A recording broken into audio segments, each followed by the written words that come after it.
Hi, I'm Richard Karn, and you may have seen me on TV talking about the world's #1 expandable garden hose. Well, the brand new Pocket Hose Copperhead with Pocket Pivot is here, and it's a total game changer. Old-fashioned hoses get kinks and creases at the spigot, but the Copperhead's Pocket Pivot swivels 360 degrees for full water flow and freedom to water with ease all around your home. When you're all done, this rust-proof anti-burst hose shrinks back down to pocket size for effortless handling and tidy storage. Plus, your super light and ultra-durable Pocket Hose Copperhead is backed with a 10-year warranty. What could be better than that? I'll tell you what, an exciting radio-exclusive offer just for you. For a limited time, you can get a free Pocket Pivot and their 10-pattern sprayer with the purchase of any size Copperhead hose. Just text WATER to 64,000. That's WATER to 64,000 for your 2 free gifts with purchase. WATER to 64,000. By texting 64,000, you agree to receive recurring automated marketing messages from Pocket Hose. Message and data rates may apply. No purchase required. Terms apply. Available at pockethose.com/terms. Now, The Hunt Palmer Show. This is a catastrophe. You are now listening to The Hunt Palmer Show. Brought to you by Renaissance Homes and Pools on 104.5 ESPN Baton Rouge. That's what I wished for when I blew out my candle. Locking down the middle of the day, live from the Mercedes-Benz of Baton Rouge studios. This is Hunt Palmer. The floor is yours. Welcome in. Hunt Palmer coming to you from Mercedes-Benz of Baton Rouge studio downtown in the capital city on this Wednesday. Memes are brought to you by Renaissance Homes and Pools. Jacob Beck and Cassie Spazzali back there on the ones and twos. Fired up, you're here with us. About half the work week in the rear view mirror. Got some senioritis vibes for me here as I'm ready to get on a jet plane tomorrow and head up to Omaha. LSU did that just about an hour and a half ago. Tigers en route to the nation's heartland up there in the Midwest, and we got a lot to talk about over the next 2 hours. Brian Kelly was actually on a podcast yesterday, so we'll chat a little bit about that. It is What If Wednesday. Got some good ones on Twitter. Saints out there at mandatory minicamp. I want to talk running backs in the second hour of the show today, and I got a preview of UCLA and Murray State on LouisianaSports.net, new and improved LouisianaSports.net as of this morning. And I want to talk a little bit about those two teams. We'll get heavy into LSU and Arkansas on my show on Friday and then on the pregame show again on Saturday. But I want to spend a little bit of time on UCLA and Murray State because LSU's going to play one of them on Monday and potentially a little bit more as the week progresses if LSU continues to advance in the College World Series. So lots and lots and lots to do. Fired up, you are here with us. Let's crank it up the same way we do every single day, our Genesis opening drive. It's time for Hunt's opening drive, presented by Genesis of Baton Rouge. I think it's fair to suggest that most collegiate athletic teams have pretty good team chemistry. You're talking about young people who chose to be where they are. They weren't drafted there. There aren't a lot of contract disputes, despite what we see here at the top level of collegiate athletics. Most teams aren't really concerned with NIL. If you look at the Boston University soccer team, or you look at the lacrosse team at Notre Dame, or the swimming and diving club out at Stanford, like, you're not talking about folks that are ticked off because of playing time or lack of NIL funds. Most college athletes are having the times in their lives. I get that. But there are times where teams get sideways. If you're just talking about here in Baton Rouge, like the 2020 LSU football team in the midst of COVID and all that kind of stuff kind of broke down. 2 years ago, we saw publicly on social media when the defensive staff was let go, specifically the defensive coordinator, there were some players that were pretty vocal about that. And I would suggest that last year, LSU wasn't a disaster in terms of team chemistry by baseball stretch, by any stretch. They were not a disaster. But there were some dissenting opinions with LSU baseball last year. And it was important to Jay Johnson to clean some of that up. And you've heard him in post-game press conferences talk about character and talk about the group that they have. And it's really, really, really important. Now, this team's won a lot, and winning, generally speaking, puts people in a really good mood. But I want to bring you back to 2 years ago and to that national championship team. And I want to retell you some stories that you certainly remember, but it's important in driving home a point that I'm going to bring up with yesterday's LSU media session. LSU had a group of players on that team that fought through significant adversity when it comes to on-field performance and playing time. Not everybody's Paul Skeens. Not everybody's Dylan Cruz. Not everybody's Tommy White or Trey Morgan. Those guys played great the whole year, and they're stars. That's what they do. But there were other guys on that team, like Riley Cooper, who was a weekend starter on opening weekend, was a weekend starter when they went to Round Rock in week 3 and lost that job, and then wasn't pitching well out of the bullpen. He got demoted pretty significantly. Was there anybody else besides Skeens you wanted on the mound besides that guy in Omaha? He was nails. Battled through it. Thatcher Hurd, brought in to kind of be a weekend starter. Got a chance to be a weekend starter. Didn't go great. Demoted. Went to the bullpen. Didn't get a lot of outs. It wasn't awesome. They called on him in extra innings against the number 1 team in the nation, Wake Forest, and he threw up zeros. They called on him in the national final to start game 3. He was a star.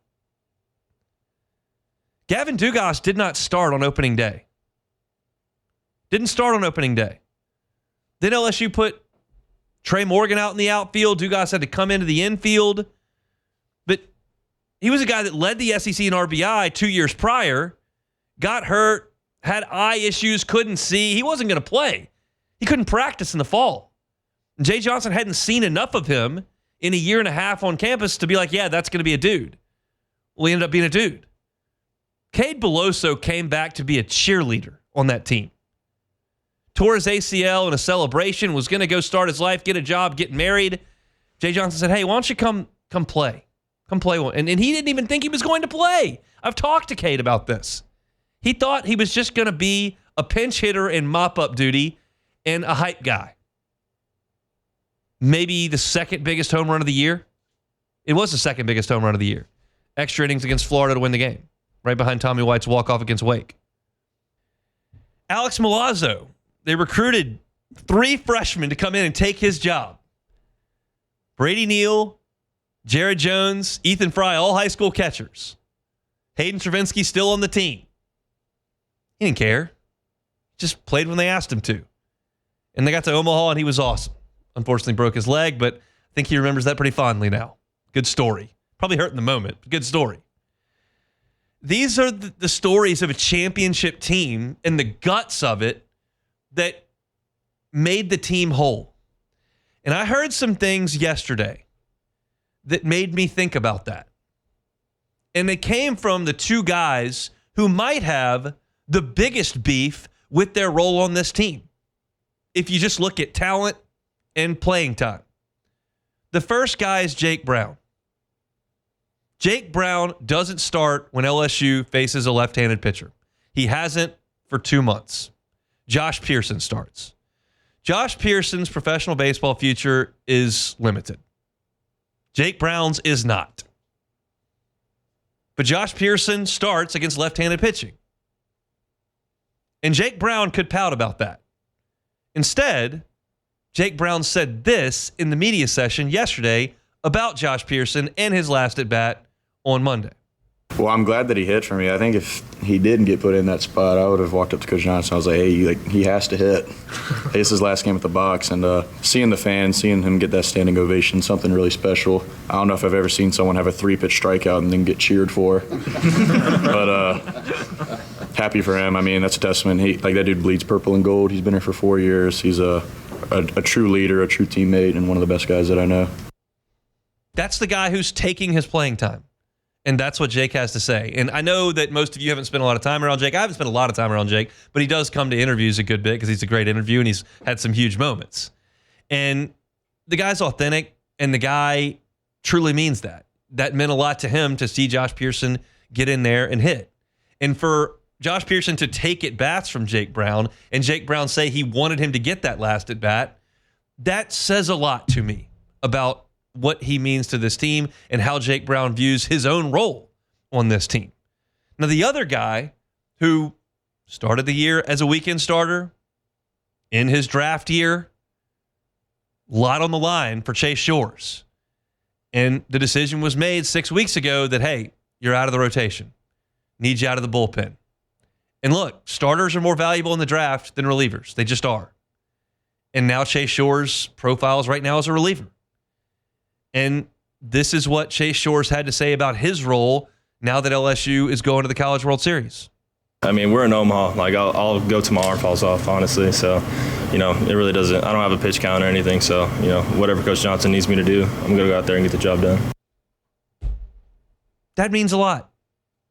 Being a reliever as opposed to an SEC starter theoretically could, hypothetically, cost Chase Shores $800,000. It might not, but it could. And Chase Shores just wants to go to Omaha and do something he couldn't do 2 years ago when he was in the dugout with his arm in a sling and go out there and help the team in the College World Series. And again, I don't expect Jake Brown and Chase Shores to come up in front of the media and take a question and go, well, the coach is a moron and I'm way better than these two dudes and they ought to let me play and it's probably going to cost us our season, but whatever, it's his call. I'm out of here next fall anyway. Like they could theoretically say it, but they're not. So I understand that part. But I do get the sense in watching this team from afar, in talking to them twice a week, in speaking with Jay Johnson in press conferences, in watching them in the dugout, and all, it feels like this team is one. It feels like this team is together. And that's an important thing. I would stand to guess that the other 7 teams feel very, very similarly. But this is the one I cover. And these are the quotes I got from yesterday. And these are the stories I know. And when I've been told that last year there were some dissension in there, and then you see what the result is this year, and you kind of wonder why last year was clunky for a good bit, and you see that they haven't had those sustained issues this year, it just makes you sit there and go, oh, okay. But that team got on the plane to go to Omaha this morning in a really good mental place. Now, if Cade Anderson gives up 5 runs in the second inning and LSU gets no hit through 6 innings by Zach Root, we have a different discussion about their mental headspace currently. But right now, as they get on that plane and go, they're about as talented as anybody that's going up there, and they feel like they're as together as anybody that's going up there, and that is all you can ask for this time of year. There are a lot of teams that would trade places with where LSU is right now, and I feel like this team's in a good spot mentally. And I liked what I heard from them, and it brought me back to the stories that I know about for that 2023 team. Let's hope the result is the same over the next 14 days. That's our start at looking at LSU baseball. It's our Genesis opening drive. Let's talk some LSU football. Brian Kelly joined the podcast yesterday and had a lot to say. We'll get to some of it when we come back. The Hunt Palmer Show. Highland Insurance Group, highlandig.com is that website. Look, captives are the future of insurance, if you ask me. But I'd rather you just ask the Highland Insurance Group. Jonathan Carvo and his team are really experienced when it comes to captives. And if you're a sizable business that struggles annually with the increase in premiums for your insurance program, you're thinking, where's there a solution? It could be a captive. If you don't know about captives, if your broker hasn't approached you about captives, the Highland Insurance Group handles them every single day. They've had a ton of success placing clients in captives, and it can be a major difference to your bottom line when it comes to expenses. Insurance is expensive. We get it. But there may be a better way to handle it. And the Highland Insurance Group can do that with their captive programs that they have access to as an independent broker. If you'd like to learn more about it, contact them at highlandig.com. Call Jonathan up and say, hey, heard about these captives on Hunt's show. Can we meet and talk about it? He would love to do that with you. Whether you're an owner, CFO, risk manager, whatever the case may be, he's happy to have that conversation with you. It's the Highland Insurance Group. Check him out online at highlandig.com. It's highlandig.com. Hi, I'm Richard Karn, and you may have seen me on TV talking about the world's #1 expandable garden hose. Well, the brand new Pocket Hose Copperhead with Pocket Pivot is here, and it's a total game changer. Old-fashioned hoses get kinks and creases at the spigot, but the Copperhead's Pocket Pivot swivels 360 degrees for full water flow and freedom to water with ease all around your home. When you're all done, this rust-proof anti-burst hose shrinks back down to pocket size for effortless handling and tidy storage. Plus, your super light and ultra-durable Pocket Hose Copperhead is backed with a 10-year warranty. What could be better than that? I'll tell you what, an exciting radio-exclusive offer just for you. For a limited time, you can get a free Pocket Pivot and their 10-pattern sprayer with the purchase of any size Copperhead hose. Just text WATER to 64,000. That's WATER to 64,000 for your 2 free gifts with purchase. WATER to 64,000. By texting 64,000, you agree to receive recurring automated marketing messages from Pocket Host. Message and data rates may apply. No purchase required. Terms apply. Available at pockethost.com/terms. You're listening to The Hunt Palmer Show, brought to you by Renaissance Homes and Pools.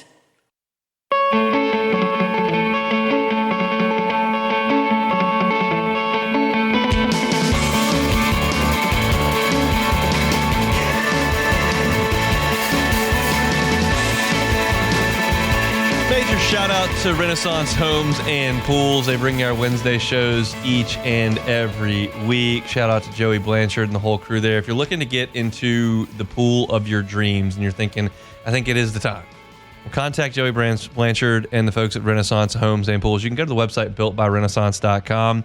The software that Joey has is incredible, and the ability to customize and to accurately depict to scale what that pool would look like in the design phase is just an incredible process. If you'd like to work with the owner of the company, not just somebody who's handling things for a national group somewhere in Atlanta, the owner of the company right here in Baton Rouge, who will be there start to finish, from the design to the digging to the finish, the whole way. Joey Blanchard will be there with you. Contact the folks at Renaissance Homes and Pools, builtbyrenaissance.com, builtbyrenaissance.com. All right, Brian Kelly was on the Game Day podcast with Reese Davis and the crew as we get into the summer months. I had a lengthy conversation with them, and there were a number of topics I'd like to broach over the course of this segment.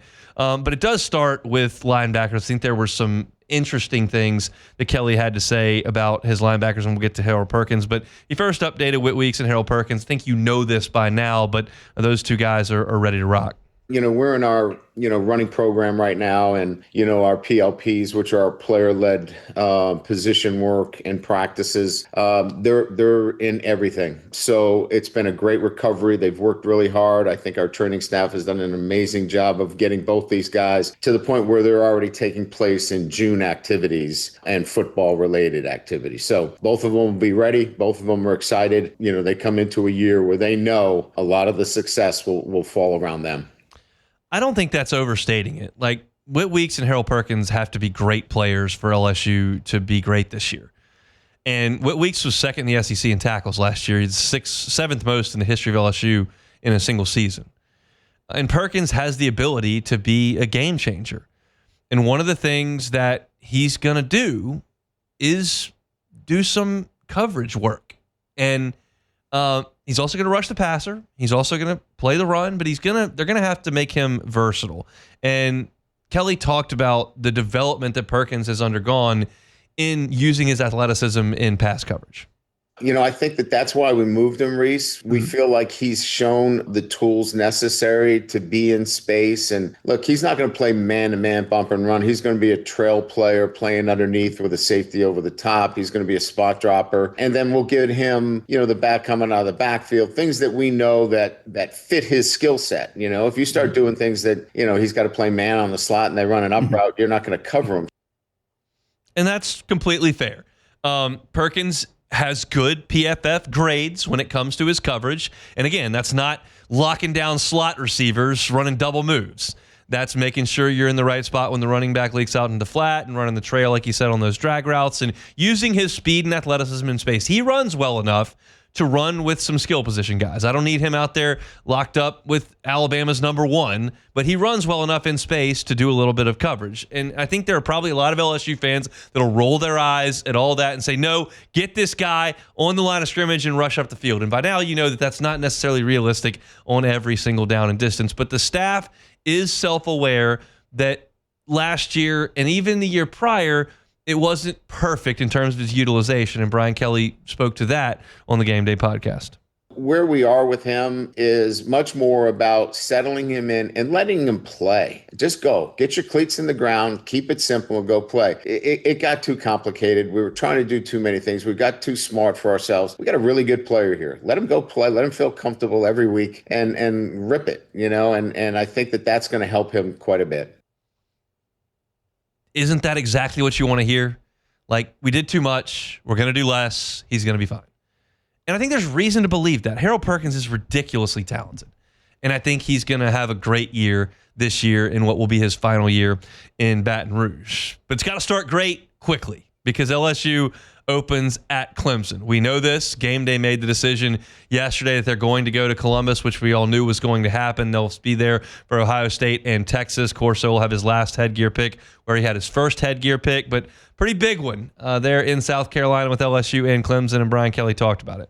Clemson will be a great challenge, but one that I think more than anything else, we have a football team that can go on the road. And that's what you have to do. You have to have a defense that travels. And we finally have got the roster in a position where I believe these are the kind of games that you want to go and play, and you need to win them. And I'm not going to make any other statements other than the fact we need to win the opener because we're 0-3. And not that this will be a deciding factor of whether you get in the players or not. It is a long haul, but we need it, as a program. And for, as you mentioned, Pete, the fan support and people to be rallying around this team, which I believe is going to be an outstanding team. I mean, that's about as blunt as you can be. We need to win the opener. It doesn't prohibit us from making the playoffs, but we need to win the opener. And y'all know how I feel about this. Like, I'm scheduling Samford in the opener. I'm bringing Nichols up from the Bayou for the opener. Like that, if that's allowed, I'm going to do that. I'm not going to Clemson for the opener, but I'm not calling the shots there at LSU. And Brian Kelly said, look, we're not gonna hide from it. We've circled the game. I've never done that before in openers. It's all over our weight room. It's all over our workouts. We're wearing shirts. I mean, we're doing the kumbaya of we're playing Clemson and we need to beat Clemson. So is that too much pressure? No, I think we've got enough mature veteran guys on this team. We had a clear conversation about why we were doing it, and they're all in on that. I think that's fine too. I've never been one that, that thinks that you can trick college players into thinking that every game is the same. Now, look, I've won all of 0 college football games, and Nick Saban's won a bajillion of them. And he would tell you that I'm an idiot for suggesting that one game was more important than another game. You've got to be the same every time. And Jay Johnson says every game's a playoff. It's a 56-game playoff. I don't necessarily buy that one completely either. I don't think you can possibly treat a March game against Northwestern State on Tuesday in front of 300 people like you would a super regional game. I think that's an ambitious way to go about things. I don't think that the thought process behind it is flawed. I just think it's unrealistic to go ahead and follow through on that. But Brian Kelly's saying we're not doing that. We're not saying that every game's the same. We're saying we got to go beat Clemson. And whether you do that or not, I think you're going to be fine in week 2 against Louisiana Tech. So I'm fine with gearing the guys up. Brandon Taylor talks about this all the time. When they were getting ready for that 2011 season opener against Oregon, he felt like it transformed their offseason workout process. Oregon was coming off a national runner-up. They had, Heisman Trophy hopefuls, and they were a big brand, and LSU felt like they needed to raise their level all summer to get ready for that one game. Maybe that happens with this group. We'll see. But the deal is that LSU is going to have to be prepared to play in the game. You can wear the T-shirts and go through your workouts, but you've got to be ready to come out and play your best game in the first game. And if you watched LSU against USC, if you watched LSU against Florida State, you know that the team was a lot better 3, 4, 5, 6 weeks later than it was on Labor Day weekend. And Brian Kelly was asked, how do you make sure they're ready at the beginning of September? Look, I've been in enough of these games. You go on the road, you better bring a defense. And I think this is the first year where I believe defensively, we have the pieces in place to go into a very difficult place to play and come out victorious. He believes in the defense. I'm hopeful on the defense. They've certainly got a lot of new faces. They've certainly got some continuity on the coaching staff outside of defensive line. I'm hopeful that the defense is really good. What I feel good about it being good is LSU's offense, specifically at quarterback with Garrett Nussmeier. And obviously, entering the season, you're going to see the top of the SEC quarterback list that are going to have Garrett Nussmeier. They're going to have Lenora Sellers. They're going to have DJ Lagway. But they're also going to have Arch Manning. And I think those are the two guys that are garnering the most attention as you enter talking season here in the summer. And Brian Kelly spoke to the Nuss versus Arch chatter.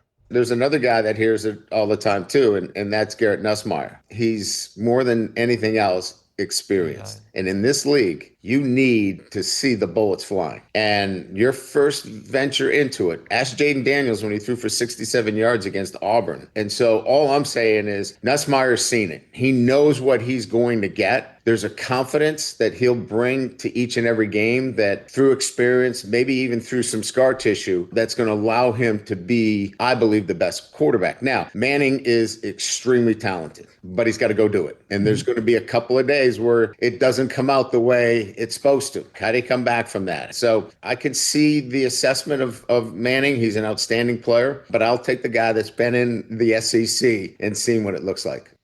The question's not whether or not Garrett Nussmeier can make plays. He can make plenty of plays. The question is, what about the bad plays and the risk-taking and the issues with the 3 interceptions against Texas A&M and turning the ball over 3 times against Alabama? And how does that get cleaned up in year 2? And Brian Kelly spoke to it. It requires more than anything else, and I'll say this again, you got to go through those tough times to come out on the other end of it. You know, we lost 3 games in a row, and look, he did not play very well. We turned the football over. We were up at half by 2 scores against A&M, and that game flipped because we made some poor decisions. And so I think you got to live through it. He played extremely well the last 3 games, and you could see that experience, and it carried itself into, our offseason in terms of understanding when to tuck it and run. He would not run when he needed to run, quite frankly, in certain situations. And I think you just got to go through that and experience it. And I think he has, and that's why I'm confident that from what I've seen in the spring, he knows what he needs to do this year. Now, Garrett had a security blanket last year with that offensive line in terms of pass protection. Now, I'd wish they would run the ball a little bit better, but in terms of pass protection, that's about as good as you can ask an offensive line to play over the course of an entire season. And 4/5 of those guys are gone. So the question is, what's next for the offensive line? And I thought Brian Kelly gave a great answer on where this offensive line stands. I think the last piece of this is just continuously developing your offensive linemen. And there's turnover every year. Look, everybody loses offensive linemen. It's your ability to have a system in place that develops them, and then when it's their turn, they're ready to play at a high level. And I think we're pretty good at it, and I think we're going to be okay on the offensive line.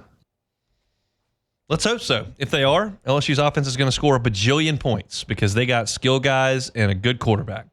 They need to block. And if they do, LSU is going to be in really, really good shape, and they certainly need to block when they go to Clemson in that opener. So that's a look at Brian Kelly's chat on the College Game Day podcast with Reese Davis and the crew there from ESPN. If you're looking for our LSU content, you can find it at Hunt on LSU. Hunt on LSU, wherever you find your podcast, and of course on YouTube as well. Still in some football. I'm going to be heavy on baseball when we get up there and start on Friday's show, but we're still going to talk to Preston on Friday, and we're still going to talk some football. I won't be talking any football on Saturday's show. Saturday's show from 2 to 4 at the Ameristar pregame before LSU and Arkansas. Very much looking forward to getting up there and getting everything started up there in Omaha. So let's come back and do some What If Wednesday next.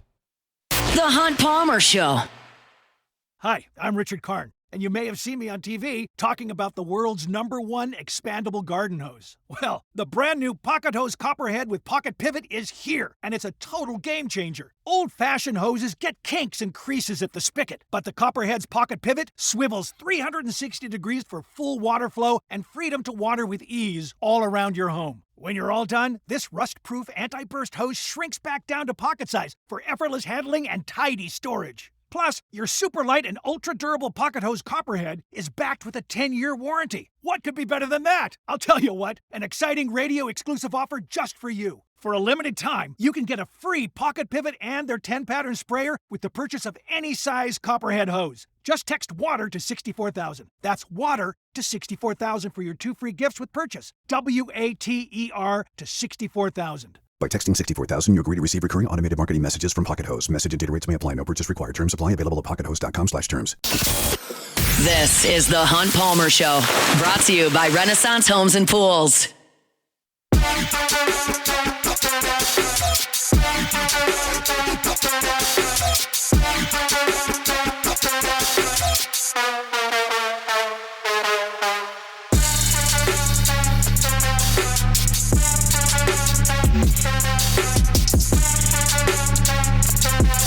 All right, plenty to do here on this Wednesday.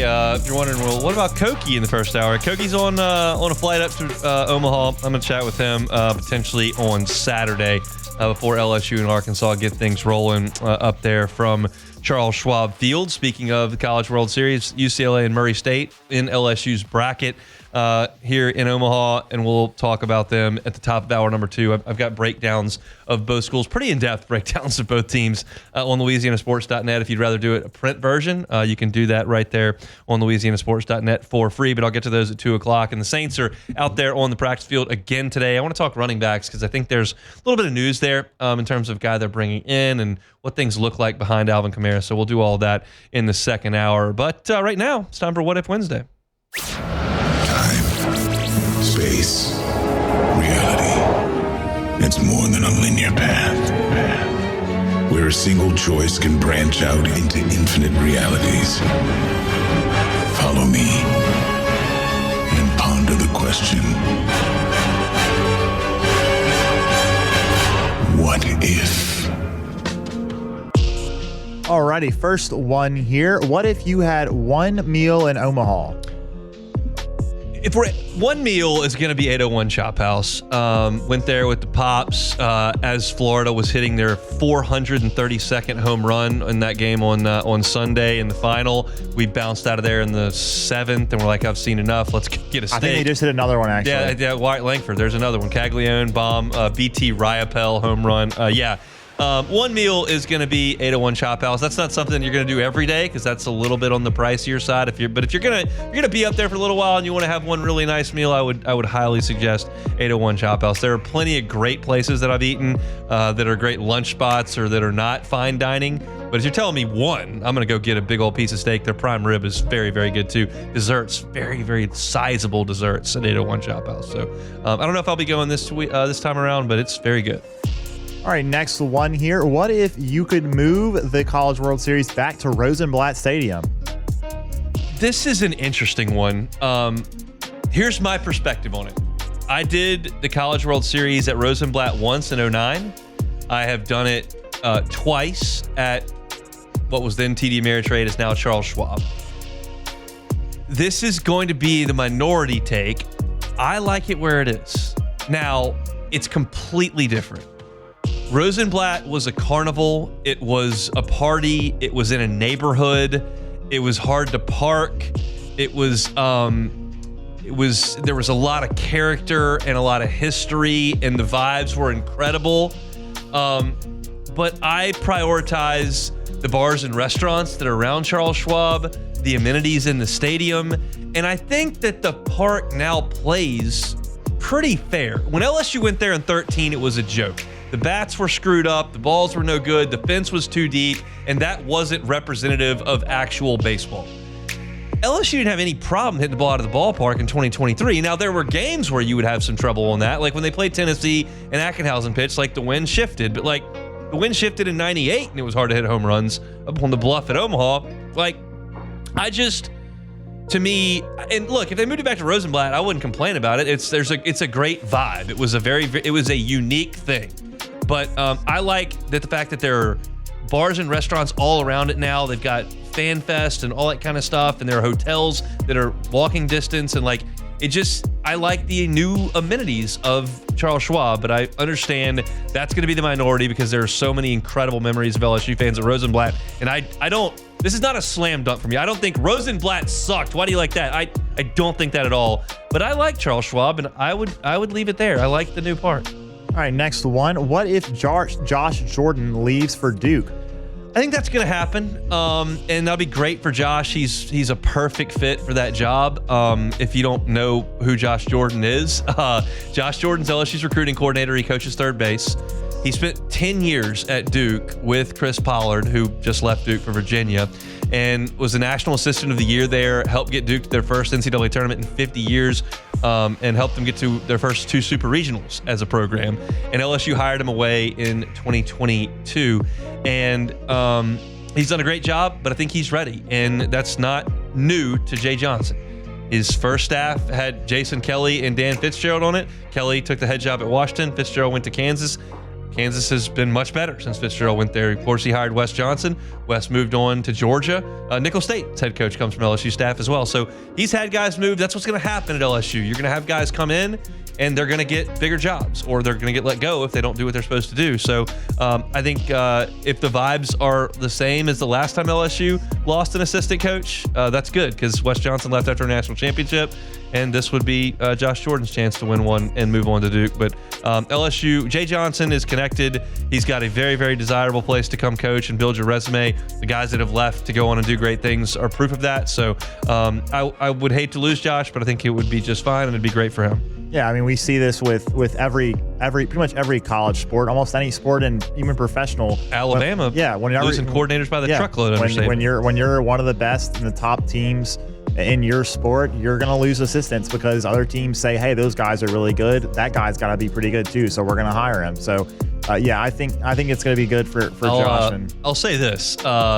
Duke's entire team's in the portal, so that's going to be tough. He's got a battle on his hands if he shows up, because most of Virginia's players now play for Mississippi State, and most of Duke's players are going to go play for Virginia. So it's going to be bare bones when he gets there, if he gets there. All right, next one here. What if Ethan Fry comes back for his senior season?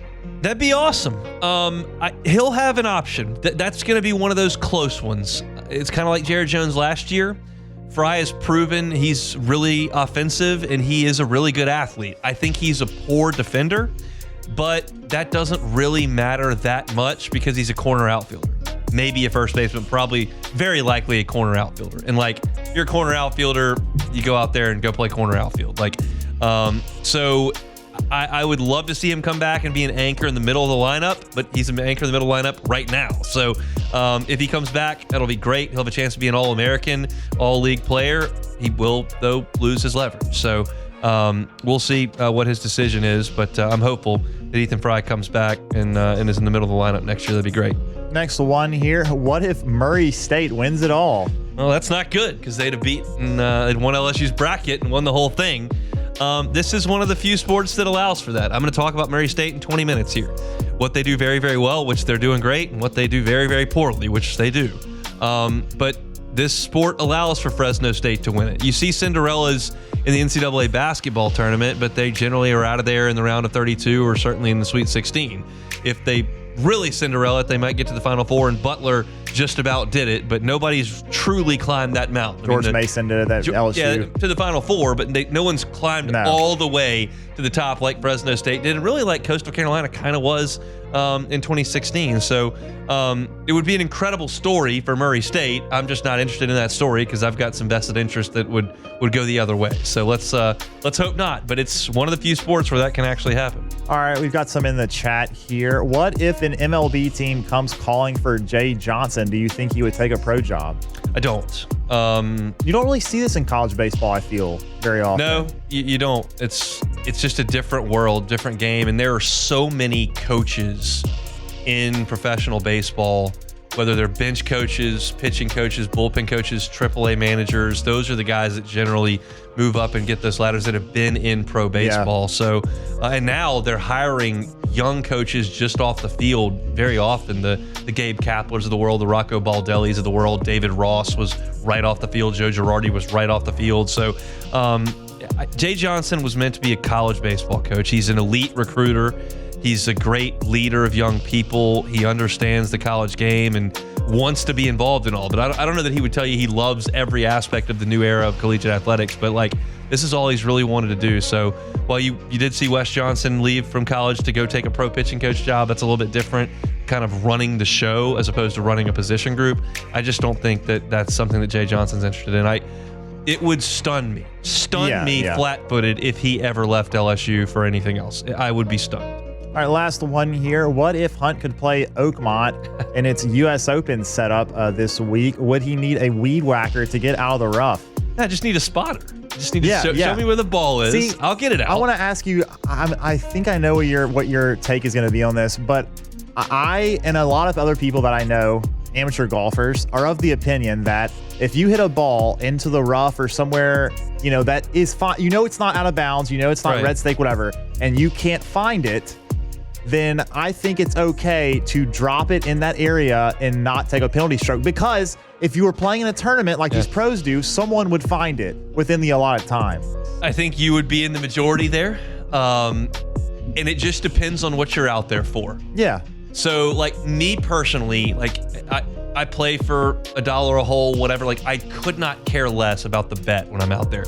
I've got a buddy, the only thing he cares about is the bet. He'd rather shoot 91 and win the bet than 82 and lose the bet. I'm only out there for my personal score against myself. So if I can't find my golf ball, like, I can't in good conscience just drop one, hit it, and feel like I've accomplished the score that I signed for at the end. But that doesn't mean that if a recreational golfer is just out there to enjoy himself and that's frustrating you can't find it, then yeah, drop one. Like, I don't care. And I certainly don't care if I'm in the bet, because, like, I don't care about the bet. I just care about my score. And I have a goal every time I tee it up, and that's the only reason I'm out there. And so if I compromise the rules to get there, I don't feel like I've done myself a service. Yeah, I don't know. To me... And to be fair, like, I'm still taking gimmies if they give it to me, like, within reason. Yeah, like, yeah. But that's one where that, to me, is different than not hitting a 16-inch putt. That's like, I can't find the ball. No, right, but it's just so annoying, because it's like, like, if you were playing and there were people out there, they would find the ball, and it's just frustrating when that happens. That is a reasonable take. There's some stuff that I'm rigid on. Like, if you hit the ball out of bounds, some people just want to go drop up there. Like, that's completely incorrect. And, like, I won't stand for that. Your instance, I don't have a huge problem with that. All right, last one here. What if you could reseed the teams in the College World Series?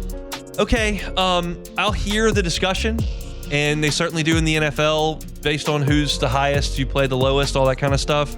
This is a bracket. It's a bracket like the Wimbledon bracket. It's a bracket like the World Golf Championships bracket. It's a bracket like the NCAA tournament in basketball. And sometimes you get a great draw, and sometimes your draw stinks. And LSU got a great draw the first 2 weekends, and their draw on Saturday stinks. And I'm perfectly willing to admit that, but, like, it is what it is. Arkansas's draw wasn't great to get here, and they beat Tennessee. Now their draw's not great when they get there, and they'll just try to have to beat LSU. But I don't need to reseed it. The bracket's the bracket. It is what it is. So that's What If Wednesday here on this Wednesday. We will step aside, close that hour number 1. Coming up next. The Hunt Palmer Show. Genesis of Baton Rouge. GenesisofBatonRouge.com is that website. Every car that's on the lot is online at GenesisofBatonRouge.com. I just would ask that you go stop by Genesis of Baton Rouge. You're going to be blown away at the facility. It's first class. It's brand new. The ambiance is incredible. It feels like you're walking into a 5-star hotel. Got great staff that's going to welcome you and treat you like a guest. And they've got an incredible line of vehicles that you won't be pressured into driving or buying or taken advantage of when it comes to pricing.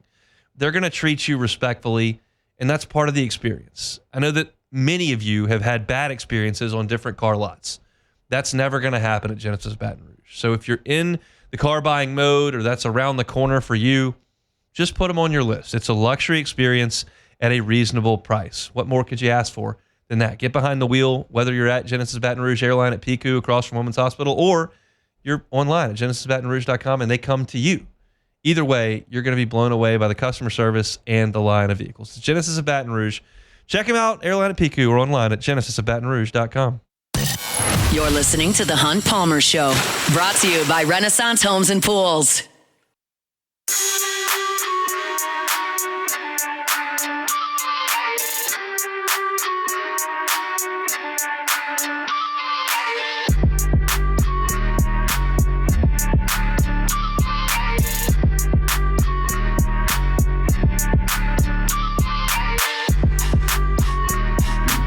Wednesday show is brought to you by Renaissance Homes and Pools. Shout out to the folks there at Renaissance Homes and Pools. Built by Renaissance.com. Built by Renaissance.com. Looking to get in the pool of your dreams. Looking to just completely transform your backyard setup from the pool to the outdoor kitchen. All of that can be done with Joey Blanchard and the team at Renaissance Homes and Pools. Check them out online at builtbyrenaissance.com. BattonRougeSports.com. As you're now well aware, I'll be out of here tomorrow. Anthony Renato will host a show. Ton of great baseball content from Anthony. Tomorrow he'll have a lot of great guests and can certainly tell stories about his time in Omaha. He was there in 2008, was there in 2009, was a huge factor in 2009. Not as big a deal in 2008, but he did pitch the Super Regional at the end to get LSU to Omaha in 2008. So excited to have Anthony hosting the show tomorrow. I will be in Omaha early in the afternoon, get everything set up and ready to roll, and then I'll be on for my show, normal time, 1 to 3 on Friday from the Ameristar in Council Bluffs. If you are going to be in Omaha and want to stop by, come see us. They've got a huge sports book that it's going to be a ton of fun. We'll be watching the College World Series on Friday. I've got a pregame show from 2 to 4 on Saturday, so you're looking for something to do leading up to the LSU game. Come see me at the Ameristar over in Council Bluffs. You're going Council Bluffs, Iowa. How far is that away from the stadium? It's very close. It's right over the bridge. It's less than 5 miles from the stadium to Council Bluffs. I stayed pretty close to the Ameristar in 2023, and the Ubers from our hotel to the stadium were always like $11. So it's close there in Council Bluffs, so we'll be there. Come see us. I'm there Friday and Saturday, and then Monday I will do my show from there if they play at night, and then we'll be there as long as we can. If LSU gets into the loser's bracket and plays a couple of 1 o'clock games next week, I'll be at the stadium covering the games for LouisianaSports.net. Probably Taylor will sit in and handle things while LSU is playing from 1 to 3. Probably a lot of football talk in those hours, but we're hoping that LSU can stay in that winner's bracket, stay in those 6 o'clock time spots, and it'll be awesome that we'll be up there bringing you our coverage until LSU comes home, either with a trophy or not. So very much looking forward to travels tomorrow and to the stay in Omaha as long as we can be there. It appears that the Knicks just have no idea what they're doing. Shams just tweeted out that the Knicks requested to talk to Jason Kidd, and the Mavericks basically said, y'all can go fly a big old kite. No, you can't talk to Jason Kidd. So this idea that they fired Tom Thibodeau and then had a guy lined up that, boom, that's the next guy, clearly, based on these reports and the time frame that is elapsing currently, is not true. That the Knicks just had the best season they've had in a quarter century and decided, yeah, this guy's not good enough. We'll find somebody else. Anybody else, we'll figure it out, fly by the seat of our pants. And that's why the Knicks have been terrible for 25 years, because you've got a front office in place, an administrative group in place, an ownership group in place that doesn't do things the way that you should do them in a championship manner.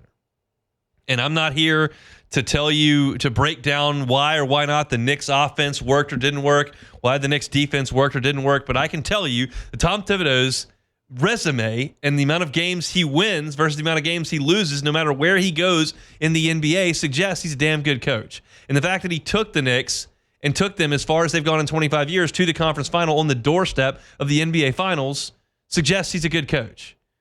And the odds that you find someone significantly better than him just shopping around and asking other teams, hey, can we talk to your guy, is probably not very good. And again, that's just a complete indictment on the Knicks' entire administrative group that they've let it get to this, and you now look like a public embarrassment. They may get a guy that takes them to win the NBA Finals next year, but the odds are you're going to downgrade at coach because you just felt like making a change for making a change's sake. Not the best idea I've ever heard, but not surprising for the New York Knicks. All right, if you missed any of hour number one, catch it on demand wherever you find your sound. 1045 ESPN, BattonRouge.com is where all of our shows are archived each and every day. You can search Hunt Palmer Show on Spotify, Apple Podcasts, Google, wherever you find your sound. You can always find us, as well as on YouTube. Full shows archived each and every day. Hunt on LSU for your LSU sports. Hunt on Saints for your Saints content. We started the show talking about LSU's baseball team and kind of a selfless approach that Jake Brown and Chase Shores spoke to yesterday, and they're the two guys that should be speaking to it because they're the two guys whose playing time has been compromised relative to their talent level. So I thought that was exciting and also worth mentioning. Brian Kelly met with, or was on Reese Davis in the Game Day podcast, talked a lot about LSU football at 1:15. It was What If Wednesday. We've got a ton to do in the second hour. Saints running back is an interesting spot to me. I think it's a spot where you got to see if Alvin Kamara's got a backup. And then after SportsCenter, we'll talk UCLA and Murray State as well. What do those teams look like in LSU's bracket? That's all next. The Hunt Palmer Show.